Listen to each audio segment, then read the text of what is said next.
Hi, welcome to Ask a Pastor. Thanks for taking a few minutes of your day to just jump into some content. And I think there's some great questions here today that might be really helpful, especially the first one. We may only get to that, just we'll see how time goes. If you have questions, send them to askapastor at orchardhillchurch.com.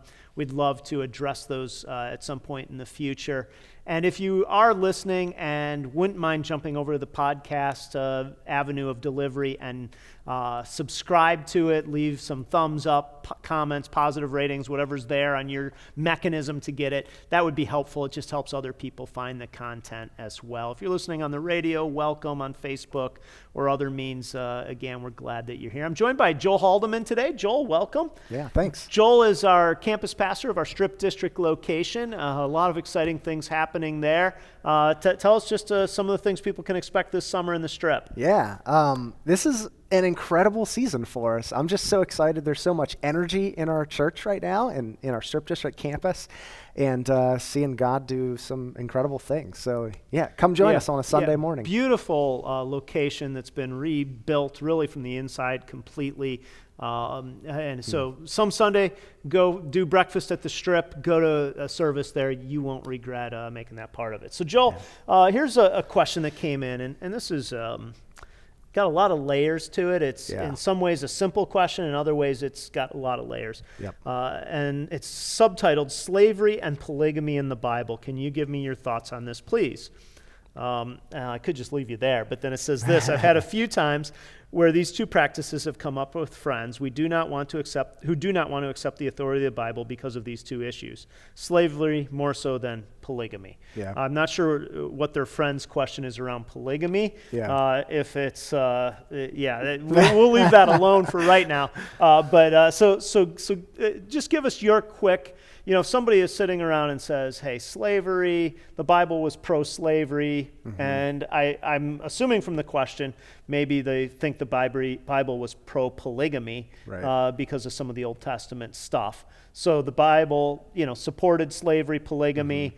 Why would I believe in that kind of a faith or God? Yeah. What would you say? I think the first thing that I'd say in that conversation and to the person asking this is we're starting in the wrong place. We can't establish the validity of the Bible on the basis of practices that are recorded in the Bible. We believe the Bible's true because we believe in the historical Jesus. We believe that he lived on this earth, that he died on this earth, that he rose from the dead.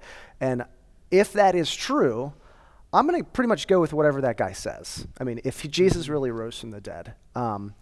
And so the slavery and polygamy question, I think, is secondary in whether or not we're determining if the Bible's true or not. So I guess that would be my advice to the person asking that question, to first of all refocus that conversation on the person Jesus, not on some of these sort of secondary issues. I mean, would you agree with that? Well, that's a great point, because you're right. What happens a lot of times in faith discussions is people want to have discussions that are 5 steps removed from the crux of who Jesus is and whether or not coming to faith is wise for them. So they'll say things like, well, what about the person in some remote country who's never heard about God? That just seems so bizarre. I can't believe in a God who would. Yeah. Or I can't. So I think you're right to say come back to who is Jesus. Is he who he said he was? Is he trustworthy? And if so, then you can start to play forward some of these other things. Yeah.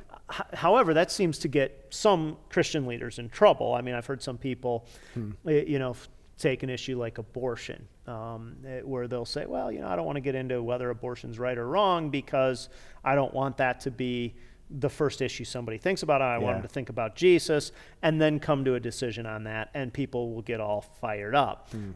These issues aren't quite probably as tense for some as abortion.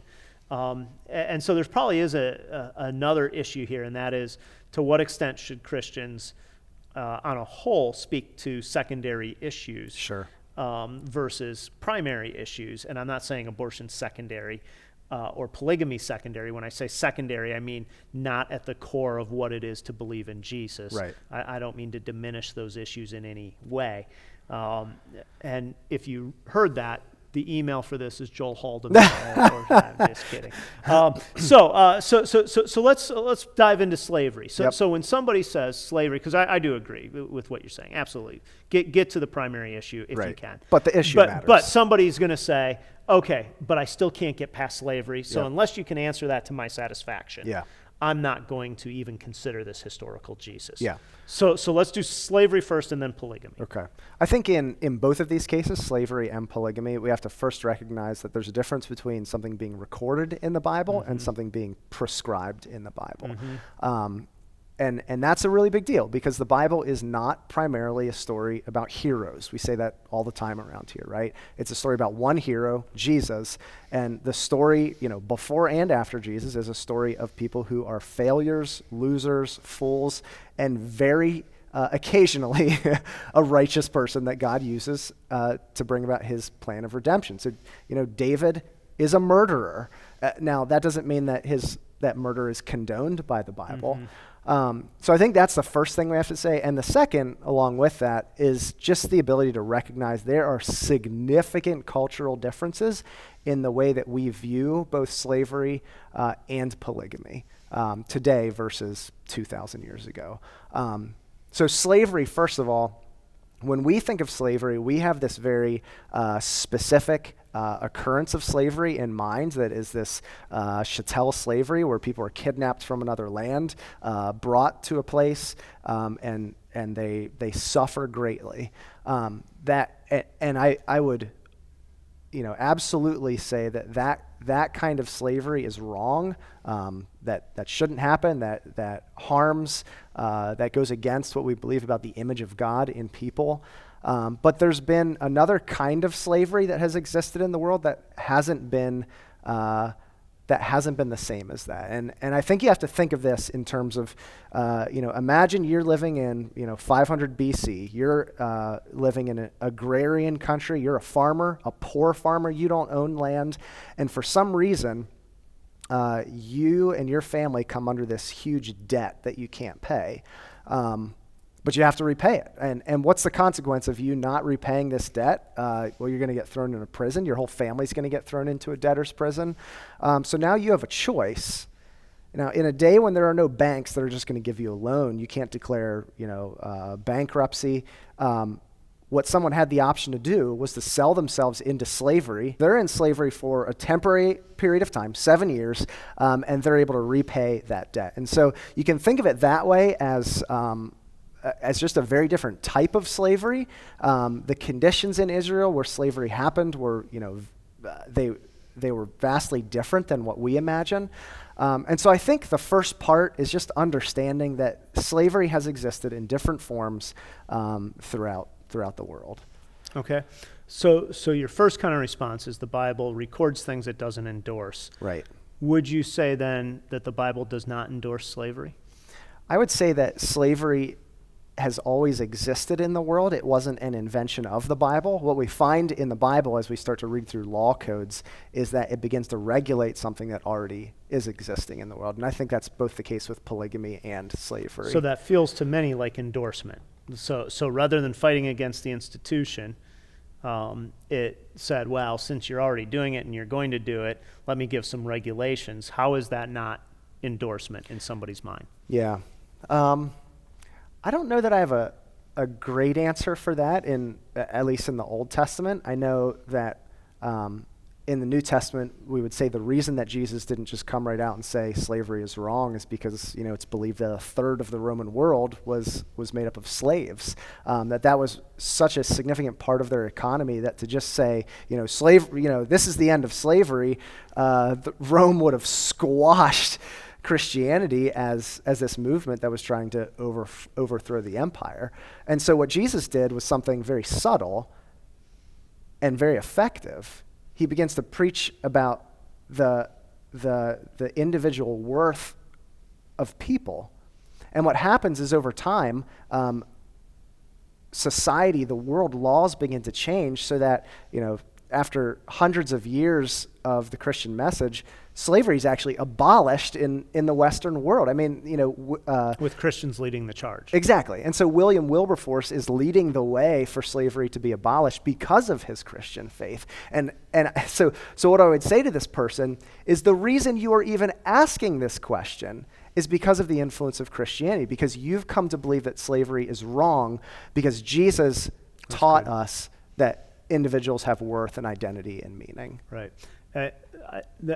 I appreciate that answer, and I think especially the idea that Christians led, even in the United States, the path to saying this is not correct. Yeah. This needs to go away. And the one piece I would emphasize, just as I heard you talk about that, I'd be a little cautious to want to say that Jesus endorsed something that he believed fully was wrong. And so I think what you said earlier about slavery being a different practice in that world than what we experience, I'm so tainted by my American perspective that I equate slavery with race. Yeah.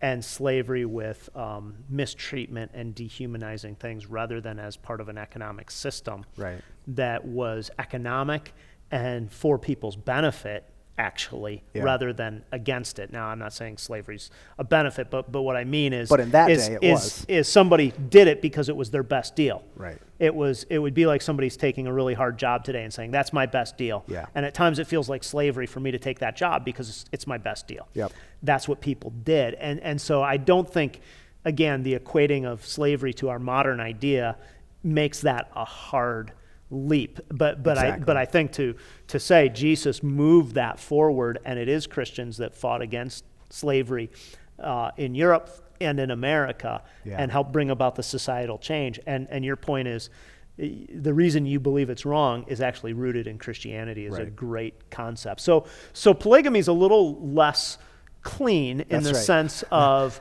there again, you have all of these Old Testament figures practicing polygamy. Yep. I mean, Solomon had, by most counts, 700 wives, 300 concubines? Yeah. I mean, that's enough ladies to have breakfast, lunch, and dinner with a different lady every day and not do a repeat meal until like September, October. I mean, that's absurd. Yeah. Any way you look at it.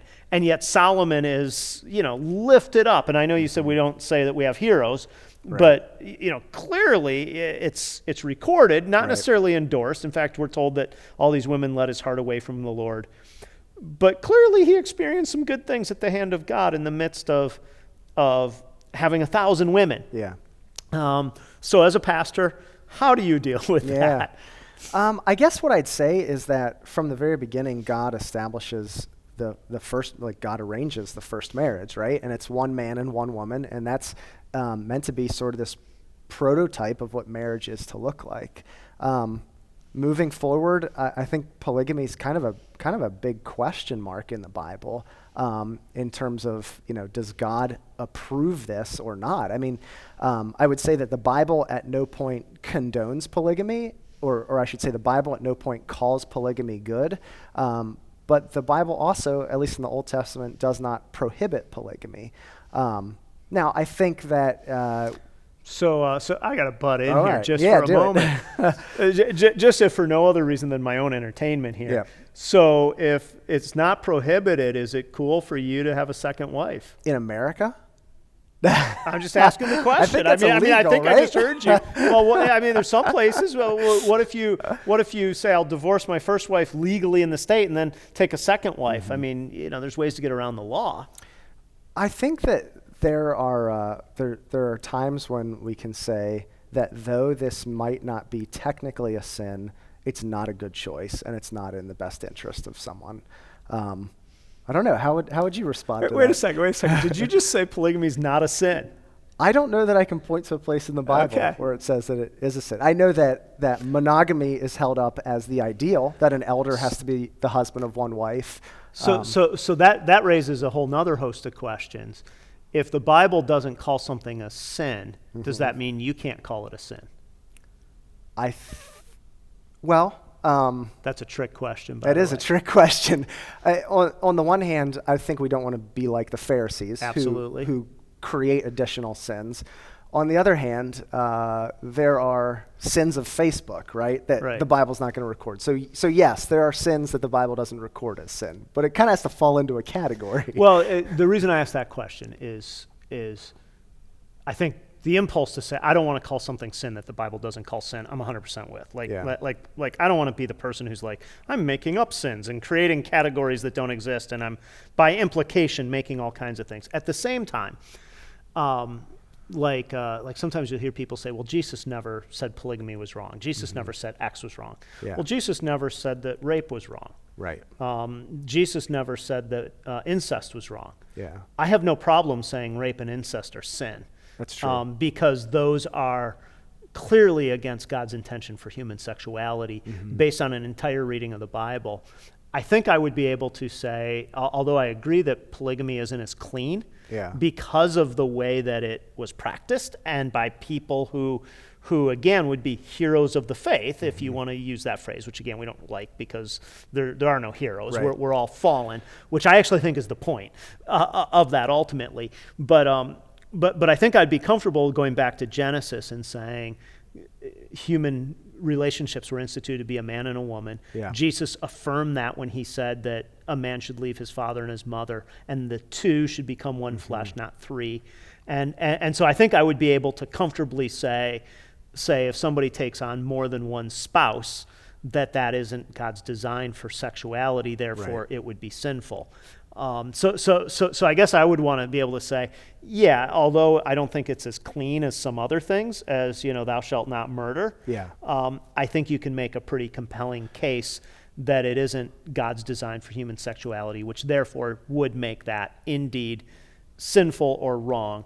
And I think the reason that's important is, at least in this context, is somebody, again, Christian ideal. Where do you get the ideal that marriage should be between two people, not three? Right. Well, where you get the ideal is Christianity. Yeah, that's right. And when I say part of the point of the Old Testament of Solomon and David and different people is that they didn't always walk with God, and yet God worked in their lives. And it's really easy to sit in our cultural moment and say, we figured it all out. We're monogamous. We're anti-slavery. We're pro the environment. Yeah. Therefore, we're good. We're the right people. And I think every culture has its blind spots. And I know I've said this. I think I said it on the last Ask a Pastor or two ago. One of our cultural blind spots is greed and materialism. And as a result, what happens in our culture, like someday people will look back at our cultural moment and they'll say, can you believe how much wealth those Christians had and how much they used on themselves? And yet God is still at work in our lives. He still reaches into them. But we tend to have a cultural blind spot to that because we think that we always have to have more. And I think in that day, there was a cultural blind spot to certainly polygamy, and probably to slavery, because not all slavery in the Bible was probably indentured servanthood. There was probably some that crossed the line. But that doesn't change the fact that I would say slavery was sinful. And I think maybe not as it was practiced exactly in Jesus' day, but certainly as we came to know it in America, polygamy, I wouldn't hesitate to say is sinful, and I would say conspicuous consumption in our day is sinful. And so although I've only had one wife and only intend to have one wife, I can only handle one wife. We'll never be able to handle a second wife. And I'm a fortunate man with the wife I have. The idea that I can still say, and yet I can know that there are areas of my life in terms of consumption that I don't know how to totally rein that into a point where I would say, wow, now I'm completely biblical in that. And polygamy is a little easier because you can, say, do I have two wives or one? Yeah, that's right. And so it's a little cleaner than do I need another, do I need a new car or can I fix the one I have? That's right. Why do I need to get a new car instead of just fixing one that still runs? Right. Well, in this culture, as you got a 12-year-old car with 170,000 miles. It's kind of an old car. You think, well, I need a new car. Right. And that's, I think, a problem when we start categorizing like this. And just to add to the polygamy discussion, I can't think of a single instance in the Bible where polygamy is portrayed positively. Like in almost every instance, it's polygamy that leads to hardship. And that's like, think about how David, like that was the downfall of his family in the kingdom, was the mess in his family. Abraham with Hagar and Sarah, like that was just a mess. And actually the first polygamous instance, I think, is Lamech in Genesis, what is that, 3 or 4 or something like, not 3, 4 or 5, and he's just, he's presented as a fool. And so I'd agree with you that it is the ideal of God that marriages a man and a woman together.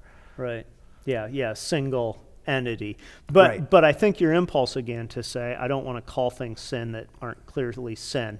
I would just say, for me, I think you can make that jump on this one. Just even though in the Old Testament, it wasn't as clean because of the people who were there. But again, I think to your point, that is the mess, and it is God was working in spite of people's blunders. Because if you go back to Genesis and then to Jesus' affirmation, you see two becoming one was the ideal at every turn, not three becoming one.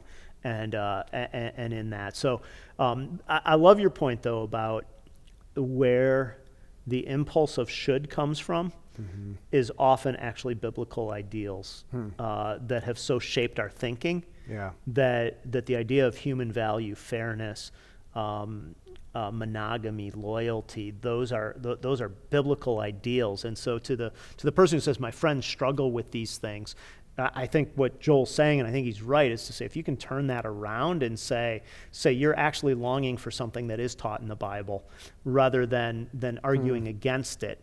And the Bible recorded it, it didn't endorse it, and shows us that God works in spite of human failings. And then I think my point is that every culture has its human failing. It has its cultural blind spot. That happened to be theirs. We have our own.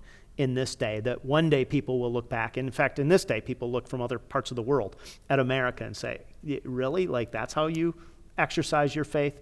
And when we see that, it's easier than to say that points to the graciousness and the goodness of a God who deals with people who are blinded sometimes to their own rebellion without even naming it as such against him. And so any other thoughts on that? No. Well, very good. Well, Joel, thank you. I think that was helpful to me just to hear your thoughts on that and to walk through. So if you have questions, again, send them to askapastor@orchardhillchurch.com, and we will be happy to address them in the days ahead.